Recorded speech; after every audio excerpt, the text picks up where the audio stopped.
I'm Isabella Stocks and I'm going to be focusing on the importance of the planning cycle. Educators have the responsibility to develop and implement their own curriculum based around the early years learning framework, outcomes, and the Australian curriculum's achievement standards.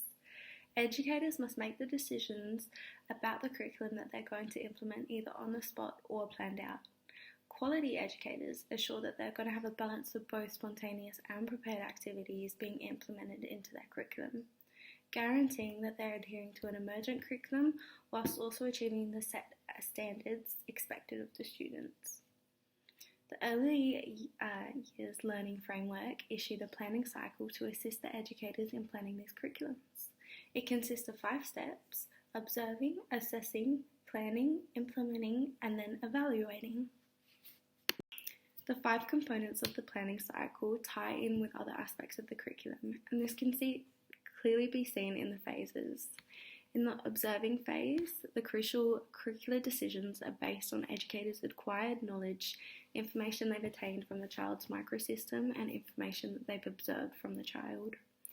During this phase, educators draw back on what they know from early childhood theorist teaching, such as Rousseau's belief on the importance of children's agency in their learning, and nature's profound effect in children's development. We also look at Malaghazi's teaching on the importance of educators considering the image of the child and remembering their own biases. In the assessing phase, Brough and Brenner's theory assists educators in understanding the behaviour and thinking of children. Having knowledge from a child's ecological system is important as you're able to identify and plan for areas of children's development. The people in a child's life hold key information about that child that can assist in educators picking activities that engage them, providing meaningful activities, and forming trusting and secure relationships. Knowing families provides insights for educators into ways they can implement and celebrate that child's culture as well. During the planning stage, Scott's 4 dimensions that make up the curriculum, examined by Lachlan, outline 4 phases that educators can follow step by step to assist their planning. By identifying a learning goal, educators can reason including or excluding items to fit the subject. Then educators decide a plan of action and the method they will use to utilise. It is a straightforward outline that breaks down the content of the planning of a curriculum into bite-sized chunks.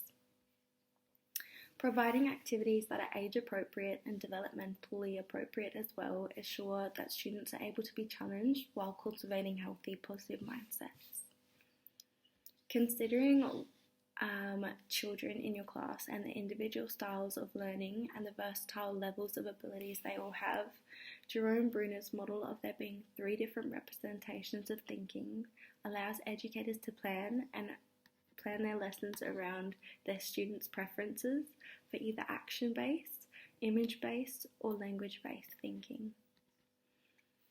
Also in this phase, we have reflecting upon theorists like Maria Montessori, who offered many ideas that are important in planning a curriculum, like considering appropriate and natural resources that support children's learning, as it provides them with tools that make sense of their world and allow them to explore it. During the implementation phase, it's good to focus on Vygotsky's zone of proximal development. It's a good tool as it gives educators a scale to measure children's competencies. It also allows students to receive guidance and support through peer interaction and helps teachers plan out their scaffolding.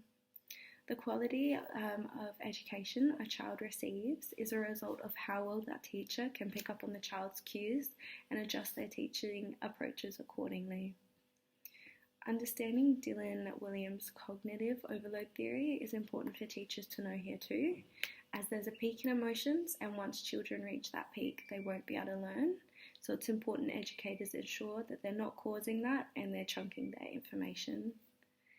During the last phase, which is evaluation, educators should use the planning cycle to be critical of their own views by taking post-structuralist perspectives on This can assist educators ensuring that they're up to date with modern day practices and that they're assessing the capabilities of the individual student rather than the expected average. Howard Gardner proposed the idea that there are multiple intelligences. If this is the case, then we cannot measure every student to the same standard. There must be leeway for the individual.